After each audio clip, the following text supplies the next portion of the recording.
अंदर अभी बिहार एसएससी का प्रीवियस ईयर के क्वेश्चन जो एग्जाम में पूछे गए सवाल है, इन सभी सवालों को पूरी तरह से डिस्कस करेंगे।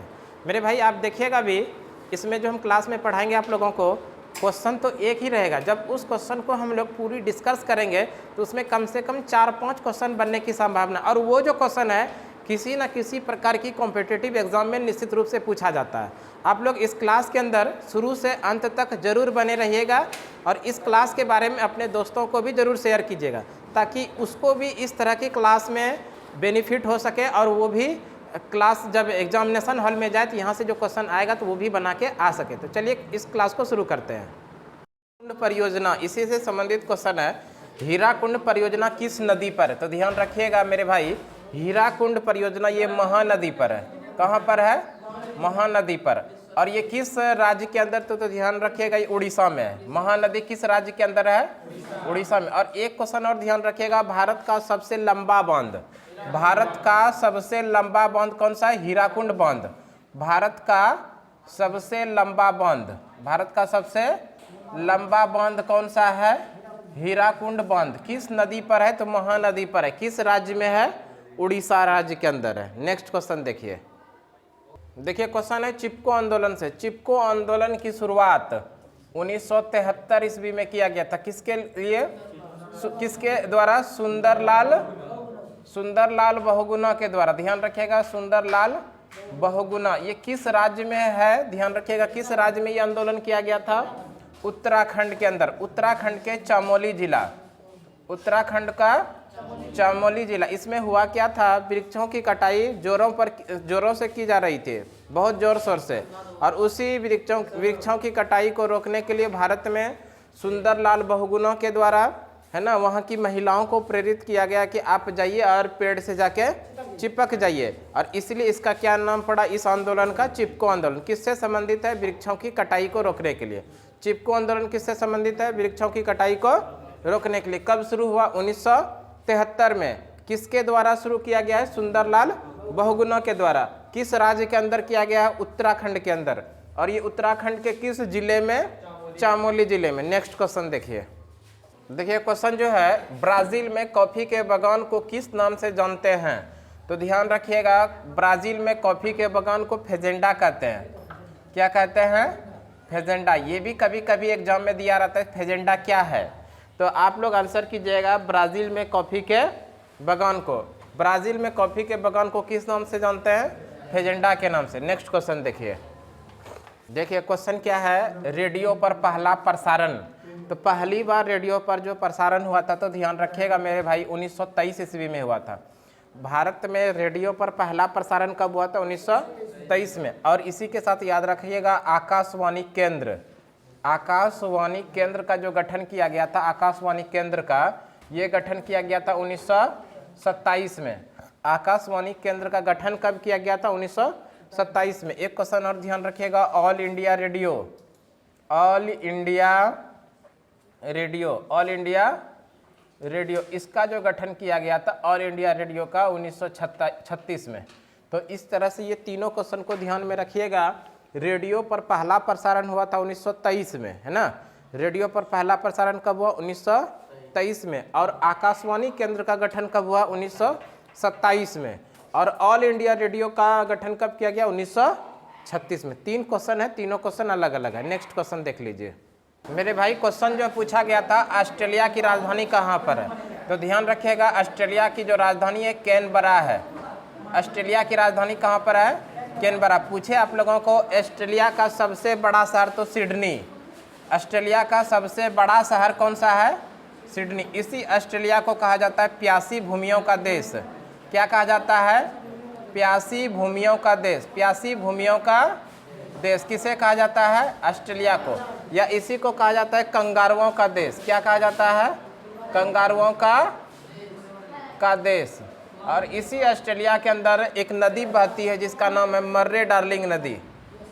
मर्रे डार्लिंग नदी। मर्रे डार्लिंग नदी कहाँ पर बहती है?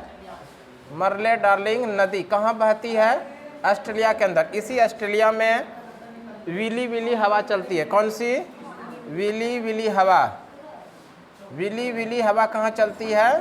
ऑस्ट्रेलिया के अंदर। तो इस तरह से ध्यान रखिएगा मेरे भाई, ऑस्ट्रेलिया से संबंधित ये सारे प्रश्न हैं। ऑस्ट्रेलिया की राजधानी कहाँ पर है? कैनबरा में है। लेकिन ऑस्ट्रेलिया का सबसे बड़ा शहर कहाँ है?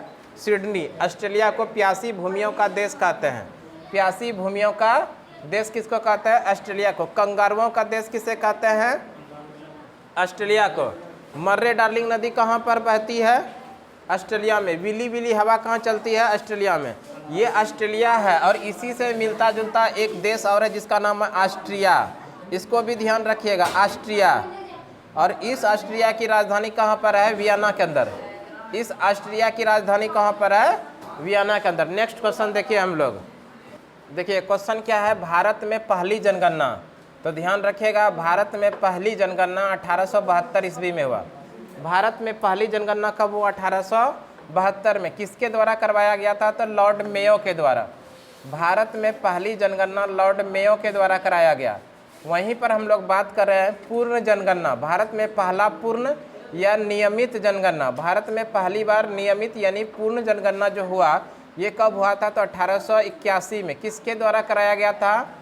लॉर्ड रिपन के द्वारा। भारत में पहली बार जनगणना 1872 में, लेकिन पूर्ण या फिर नियमित जनगणना, नियमित जनगणना जो पहली बार हुआ वो कब हुआ? 1881 में। किसके द्वारा कराया गया था? लॉर्ड रिपन के द्वारा। मेरे भाई अगर जनगणना की बात करें हम लोग, जनगणना, तो ये जनगणना जो है संघ सूची का विषय। जनगणना क्या है? संघ सूची का विषय। जनगणना संघ सूची का विषय है। ध्यान रखिएगा, जनगणना किस विषय का सूची है मेरे भाई? संघ सूची का। लेकिन जनसंख्या बोले, क्या बोले? जनसंख्या। तो ये जनसंख्या जो है समवर्ती सूची का विषय। दोनों ध्यान रखिएगा, जनसंख्या किसका विषय है? समवर्ती सूची का विषय। समवर्ती सूची का विषय है। जनसंख्या किसका विषय है? समवर्ती सूची का। और जनगणना किस सूची का विषय है? संघ सूची का। और अगर बात कर लें स्वतंत्र भारत का पहला जनगणना कब हुआ? तो 1951 ईस्वी में हुआ था। स्वतंत्र भारत का पहला जनगणना 1951 में। पहला जनगणना 1872 में लॉर्ड मेयो के शासनकाल में। पूर्ण या नियमित जनगणना कब हुआ? 1881 में लॉर्ड रिपन के शासनकाल में। जनगणना की बात करें तो ये संघ सूची का विषय है, जबकि जनसंख्या क्या है? समवर्ती सूची का विषय। नेक्स्ट क्वेश्चन देखिए। क्वेश्चन क्या है? नेताजी सुभाष चंद्र बोस अंतर्राष्ट्रीय हवाई अड्डा। इसी नेताजी सुभाष चंद्र बोस अंतर्राष्ट्रीय हवाई अड्डे का पहले नाम हुआ करता था दमदम। क्या हुआ करता था? दमदम अंतर्राष्ट्रीय हवाई अड्डा। ये कहाँ पर है? पश्चिम बंगाल में। किस राज्य के अंदर है मेरे भाई? पश्चिम बंगाल के अंदर। पश्चिम बंगाल के अंदर ये है। नेताजी सुभाष चंद्र बोस अंतर्राष्ट्रीय हवाई अड्डा कहाँ पर है? पश्चिम बंगाल। हम लोग बात कर ले नेताजी सुभाष चंद्र बोस का। इसका जो जन्म हुआ था 23 जनवरी 1897 ईस्वी को। नेताजी सुभाष चंद्र बोस का जन्म कब हुआ था? 23 जनवरी 1897 ईस्वी को। कहाँ पर हुआ था? उड़ीसा के कटक में। किस राज्य के अंदर? उड़ीसा के कटक। मेरे भाई बताइए 23 जनवरी को भारत में कौन सा दिवस मनाया जाता है? तो ध्यान रखिएगा, पराक्रम दिवस। सुभाष चंद्र बोस का जयंती किस रूप में मनाया जाता है? पराक्रम दिवस के रूप में। नेताजी सुभाष चंद्र बोस ने ही एक प्रसिद्ध नारा दिया था, दिल्ली चलो। क्या दिया था? दिल्ली चलो। दिल्ली चलो, या फिर आप कहे तुम मुझे खून दो मैं तुम्हें आज़ादी दूंगा। तुम मुझे खून दो, तुम मुझे खून दो, तुम मुझे खून दो मैं तुम्हें आज़ादी दूंगा, मैं तुम्हें आज़ादी दूंगा का नारा किसने दिया था? सुभाष चंद्र बोस। या फिर जय हिंद का भी नारा किसने दिया था? सुभाष चंद्र बोस ने।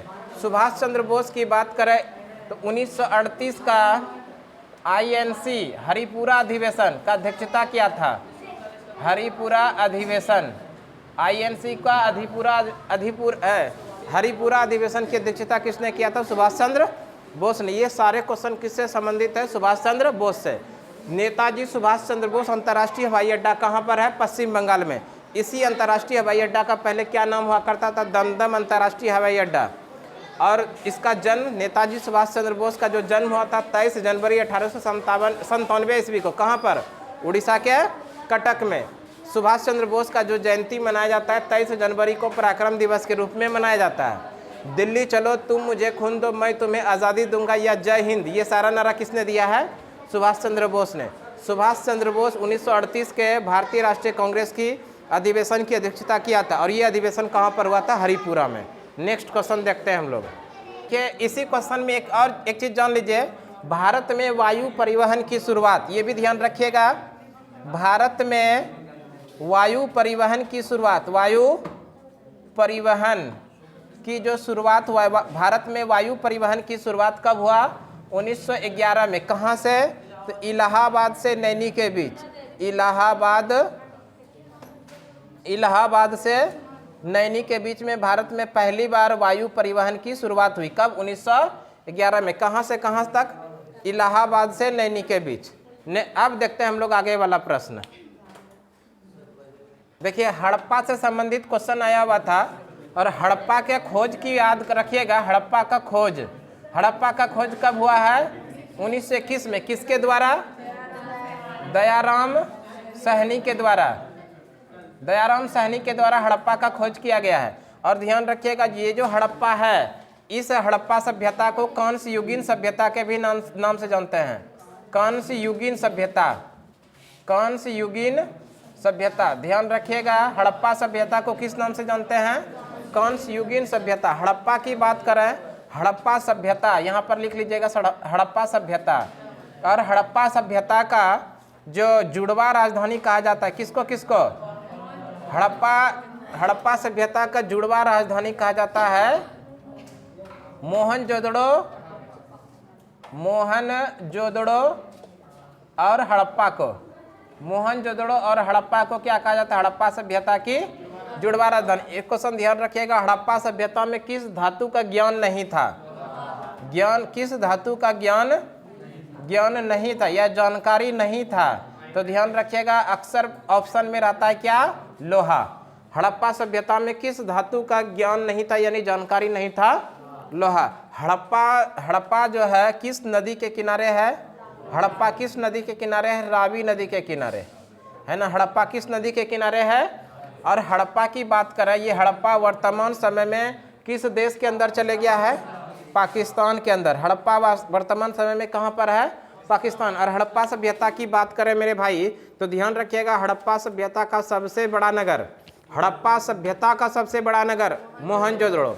लेकिन हड़प्पा सभ्यता का भारत में सबसे बड़ा नगर राखीगढ़ी कहाँ पर है? हरियाणा।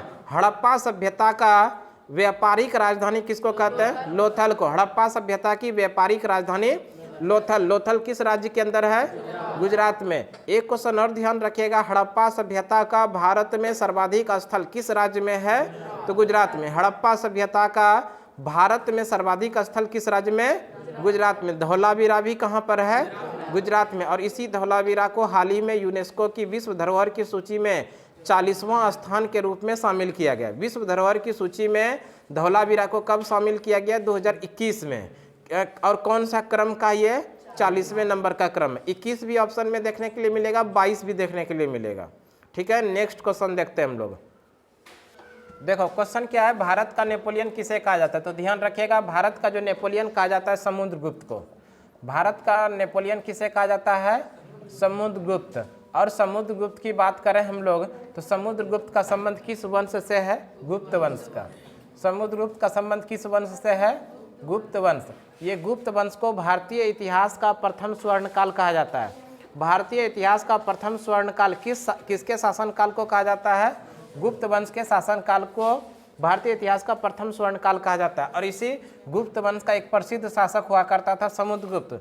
समुद्रगुप्त को क्या कहा जाता है? भारत का नेपोलियन। और समुद्रगुप्त की बात करें हम लोग, समुद्रगुप्त का बात करें इसे कविराज के नाम से भी जानते हैं। क्या कहा जाता है इसे? कविराज। समुद्रगुप्त को सिक्का के पीछे वीणा बजाते हुए दर्शाया गया है। समुद्रगुप्त को सिक्का के पीछे वीणा बजाते हुए दर्शाया गया है। समुद्रगुप्त के दरबारी कवि के बारे में जान लीजिए। दरबारी कवि, समुद्रगुप्त के दरबारी कवि कौन थे? हरिसेन। और इसी हरिसेन का एक प्रसिद्ध पुस्तक है प्रयाग प्रशस्ति। ध्यान रखिएगा प्रयाग प्रशस्ति। प्रयाग प्रशस्ति, ध्यान रखिएगा मेरे भाई, प्रयाग प्रशस्ति पुस्तक के लेखक कौन है? हरिसेन। और हरिसेन किसके दरबारी कवि थे? समुद्रगुप्त के दरबारी कवि थे। नेक्स्ट क्वेश्चन देखिए अब हम लोग। देखिए अगला क्वेश्चन पहले के पढ़ने के पहले इस क्वेश्चन को भी देख लीजिए। भारत का नेपोलियन समुद्रगुप्त को किसने कहा? भारत का नेपोलियन किसे कहा जाता है? समुद्रगुप्त को। ये पहली बार समुद्रगुप्त को भारत का नेपोलियन किसने कहा था? तो ध्यान रखिएगा विसेंट स्मिथ ने। विसेंट स्मिथ ने ही पहली बार भारत का नेपोलियन किसे कहा? समुद्रगुप्त को। अब देख लेते हैं अगला क्वेश्चन। देखो मेरे भाई क्वेश्चन है, इब्न बतूता भारत में कब आए थे? ये प्रश्न में पूछा गया कि इब्न बतूता भारत में कब आए। तो ध्यान रखिएगा भारत में इब्न बतूता 1333 ईस्वी में आए। इब्न बतूता भारत कब आए थे? 1333 ईस्वी में। और भारत में जो आए थे इब्न बतूता किस देश से आया था? तब मोरक्को यात्री थे। ये किस देश से आए थे? मोरक्को से। और भारत में आके यहाँ पर एक पुस्तक लिखा था जिसका क्या नाम है? रेहला। आपको पूछा जाएगा रेहला नामक पुस्तक की रचना किसने किया है? इब्न बतूता ने। किस भाषा में किया है? अरबी भाषा में। ये इंपॉर्टेंट है, ध्यान रखिएगा।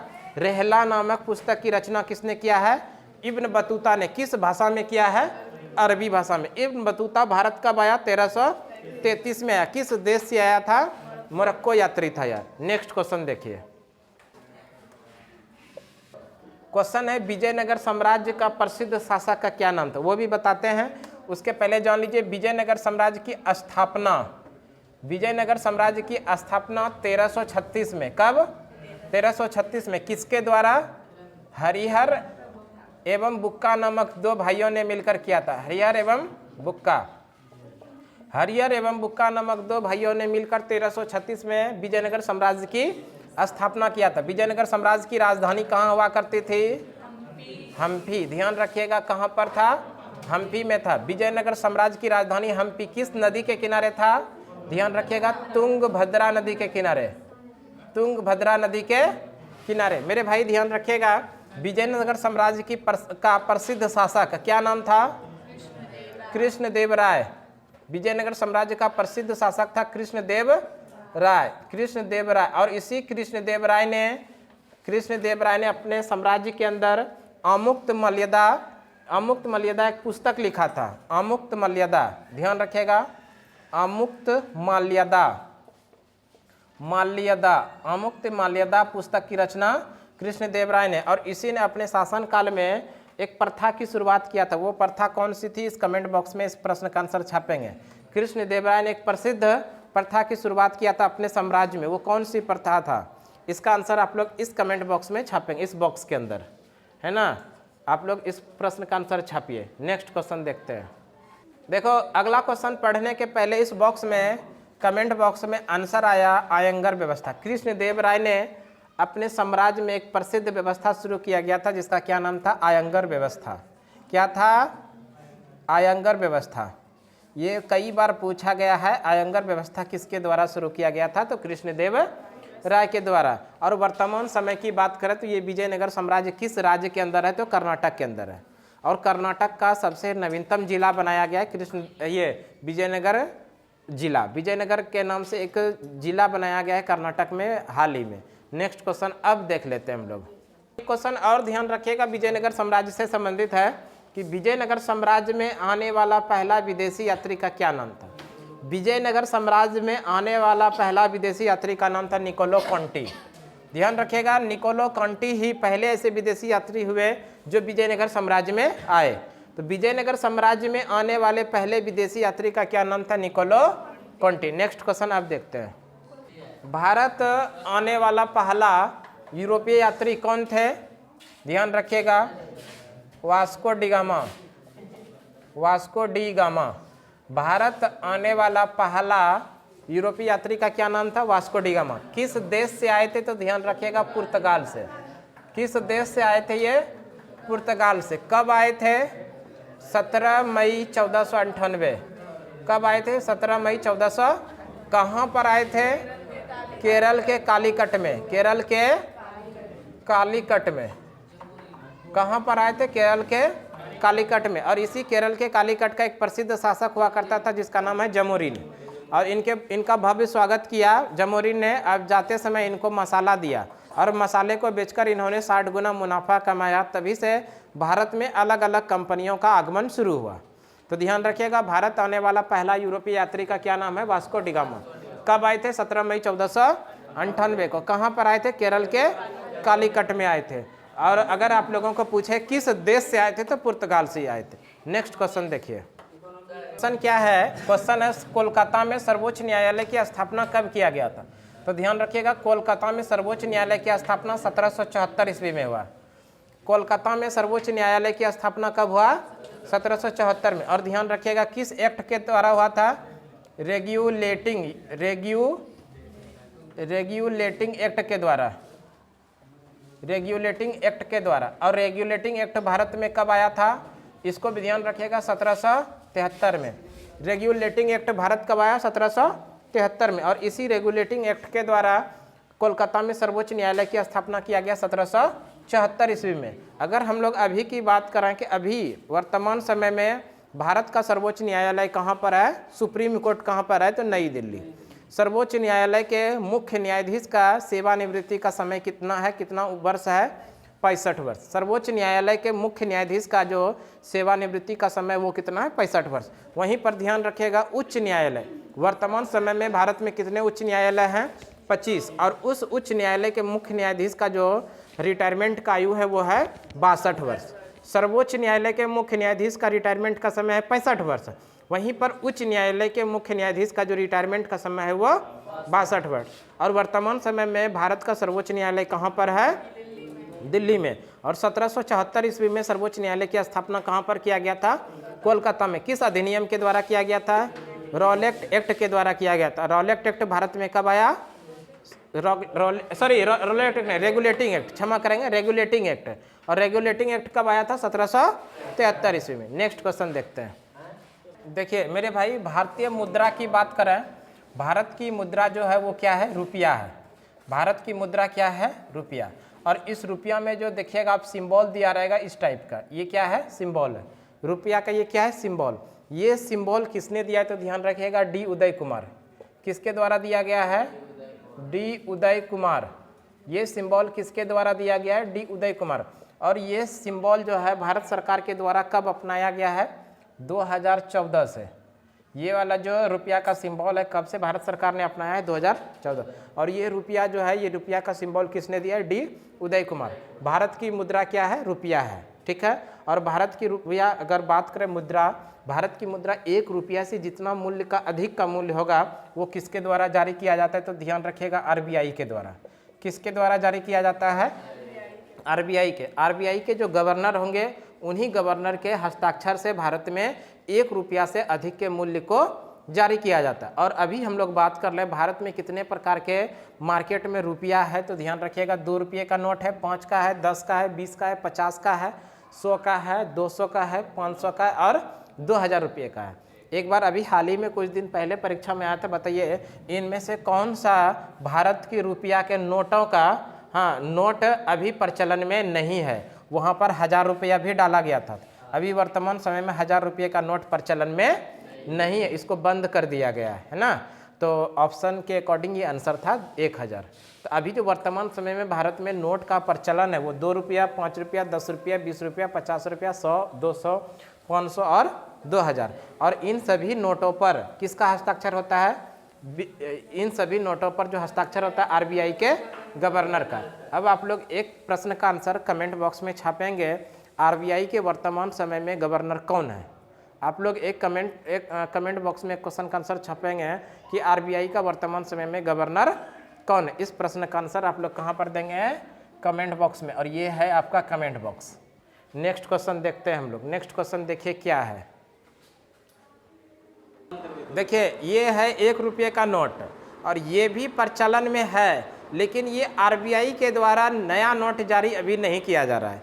पहले से जो नोट जारी किया गया है यही नोट मार्केट में चल रहा है। आरबीआई के द्वारा नया नोट 1 रुपये का जारी अभी नहीं किया जा रहा है, बस यही बात है। और आप लोगों को थोड़ा देर पहले हम एक क्वेश्चन दिए थे कमेंट बॉक्स में छापने के लिए कि प्रश्न है आरबीआई के वर्तमान समय में गवर्नर कौन है? तो इसका सही आंसर होगा शक्तिकांत दास। आरबीआई के वर्तमान समय में गवर्नर कौन है? शक्तिकांत दास। मेरे भाई एक क्वेश्चन और है, आरबीआई के पहले गवर्नर कौन थे? आरबीआई का पहला गवर्नर तो ध्यान रखिएगा आरबीआई के जो पहले गवर्नर थे वो ओसबोर्न स्मिथ थे। आरबीआई के पहला गवर्नर कौन था? Osborne Smith. एक क्वेश्चन और ध्यान रखिएगा, आरबीआई के पहले भारतीय गवर्नर सीडी देशमुख। आरबीआई के पहले भारतीय गवर्नर कौन थे? सीडी देशमुख। नेक्स्ट क्वेश्चन अब देखिए, आज की सभा हम लोग यहीं तक रहने देते हैं, अगली सभा में अगले दिन फिर से मिलते हैं, तब तक के लिए धन्यवाद।